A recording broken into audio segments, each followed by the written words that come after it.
Shabbat Shirah Shalom to one and all at Shar HaShamayim. Now, it's really exciting for me to be able to greet you that way because in truth I haven't been able to greet you all that way on this most special of Shabbatot in our calendar since the winter of 2020, since a few weeks before the world changed irrevocably for all of us. But this year, after an absence, we are back in business and Shabbat Shirah at Shar HaShamayim is rounding into familiar form. Now, for those of you who know our traditions at Shar HaShamayim, you know that typically I am the one who delivers the sermon on this Shabbat Shirah occasion. But this year, perhaps it's because of the fact that my team wasn't involved in the chase for the Super Bowl this year, I needed a little bit of inspiration in order to get back into the spirit of Shar HaShamayim's Shabbat Shirah experience. And so, thanks to the wondrous creative ideas of Rabbi Adam Shire and Rabbi Mark Fishman, we have a special guest that I'd love to introduce to you for Shabbat Shirah this year. And that is a friend of mine, a landsman from Rochester, New York, of Rabbi Shire's, and former pulpit partner of our beloved Cantor Chaim David Burson when they were both together at the Jewish Center in Manhattan. Say hello to Rabbi Ariel Rakovsky. It's wonderful to have you with us. Cantor Zelermyer, it is so special to be part of this experience, which has been on my bucket list for a long time, and I'm really honored to be a part of it.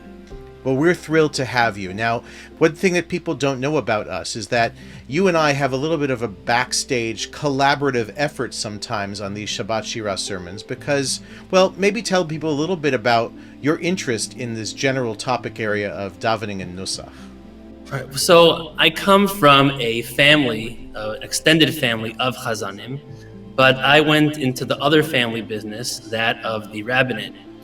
And I am a little bit of a frustrated chazan myself. Not frustrated, I have plenty of opportunities. On the high holidays, I am fortunate to be a chazan in our shul and congregation Shari Tefillah in Dallas, Texas.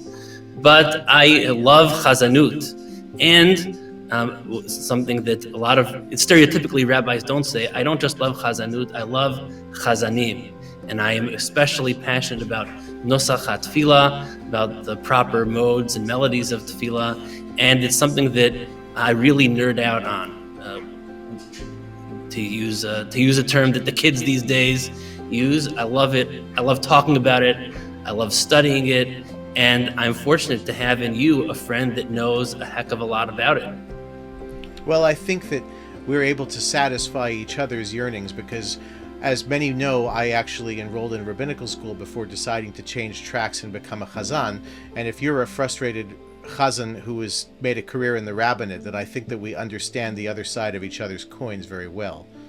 We do indeed. And I always, as much as I live vicariously through your davening every Shabbos, I live vicariously through your sermons on Shabbat Shirah, which is just the cherry on top of what is, I'm sure, and I'm excited to find out in person, an amazing tefillah experience. So we're going to do something a little bit different this year from the past experiences of Shabbat Shirah, which is that we're going to have a little bit of a tag team sermon, and maybe you want to give a little tease as to what you're calling it and why.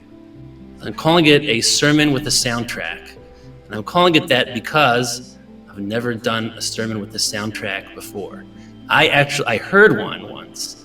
I saw Rabbi Angela Bookdahl, I think one of her high holiday speeches had an outro that was done by the choir at the Central Synagogue in Manhattan. And I always thought to myself, how cool would it be if one day I could do something like that? So that's the selfish reason. But the real reason is that there is such a nexus between what the two of us do in terms of creating tefillah experiences, thinking about tefillah, and thinking about tefillah in terms of making it ever more relevant and meaningful while working within the framework of certain, I wouldn't say constraints, but certain boundaries and guidelines. And that's something I know that you think about and that I think about for sure.